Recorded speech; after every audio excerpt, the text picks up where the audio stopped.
Co-presented by Vimal. बोलो जुबान केसरी.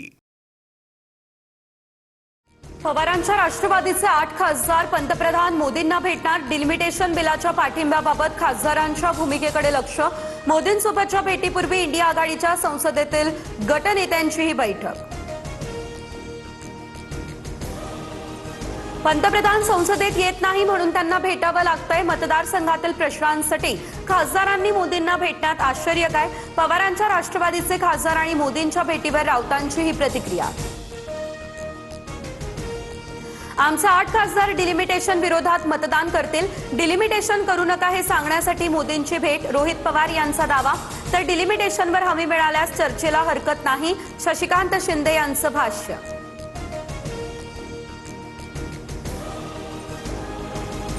संसदेच्या पावसाळी अधिवेशनाचा हा अखेरचा आठवडा.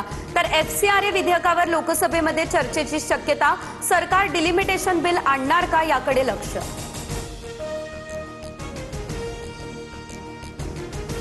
मुख्यमंत्री फडणवीस आणि जयंत पाटलांचा एकाच विमानातून प्रवास. विधानसभा अध्यक्ष राहुल नार्वेकरांच्या उपस्थितीने चर्चा.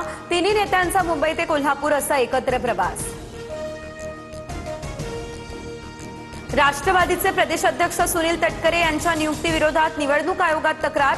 मंठा परतूर मतदारसंघाचे अध्यक्ष भाऊसाहेब गोरेंकडून तक्रार. तटकरेंचा कार्यकाळ घटनाबाह्य असल्याचा आरोप. राज्यात 30,000 शिक्षकांच्या भरती प्रक्रियेला 13 ऑगस्टपर्यंत मुदतवाढ. पवित्र पोर्टलवर पसंती क्रमांक भरताना उमेदवारांना तांत्रिक अडचणी. केवळ 2 दिवस नाही तर आठवडाभर मुदत द्या. उमेदवार आणि शिक्षक संघटनांचीही मागणी.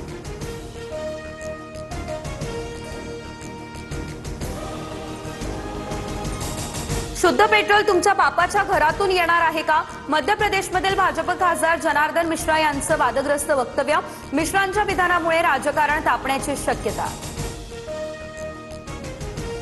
कर्जमाफीनंतर शेतकऱ्यांना थकबाकी नसल्याचं प्रमाणपत्र दिलं जाणार. कोल्हापूरमध्ये मुख्यमंत्री देवेंद्र फडणवीस यांची ही घोषणा.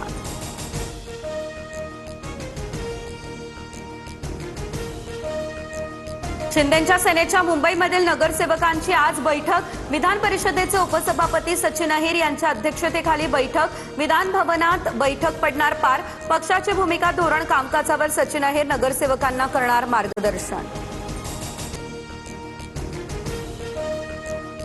उत्तराखंडमध्ये कर्तव्य बजावत असताना बुलढाण्याच्या सुपुत्राला वीरमरण. अतिउंचावर असताना प्राणवायू कमी पडला त्यामुळे हरिदास कापसे हे शहीद झाले. तालुका क्रीडा संकुलात आज शासकीय इतमामात अंत्यसंस्कार होणार.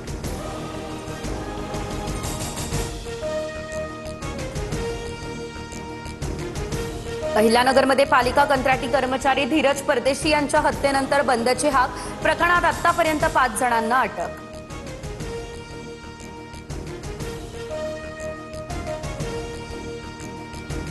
नाशिकमध्ये आणखी महिनाभर भूकंपाचे धक्के जाणवण्याची शक्यता. तज्ज्ञांचा हा मोठा दावा. जुलैपासून जिल्ह्यात 1.6 ते 4.3 रिश्टर स्केलचे 64 धक्के.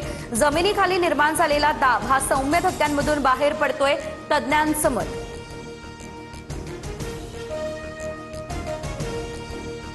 झारखंडमधील विद्यार्थी आंदोलनाचा 17वा दिवस. जेपीएससी आणि जेएसएससी परीक्षांमधील कथित अनियमितता आणि पेपरफुटी विरोधात सीबीआय चौकशीची मागणी. राज्य सरकारच्या उच्चस्तरीय समितीसोबतची चर्चा निष्फळ. महाराष्ट्राला 13 ऑगस्टपासून पावसाचा जोर पुन्हा वाढणार. छत्रपती संभाजीनगर, जळगाव, नाशिकसह 10 जिल्ह्यांमध्ये वादळी वाऱ्यासह गारपिटीचा अंदाज. हवामान विभागाकडून सतर्कतेच्या सूचना. गोसेखुर्द धरणातील जलसाठा नियंत्रित ठेवण्यासाठी पाण्याच्या विसर्गात वाढ. धरणाचे 21 दरवाजे अर्ध्या मीटरने उघडले. नदीकाठच्या नागरिकांना सतर्कतेचा इशारा. Co-presented by Vimal. बोलो जुबान केसरी.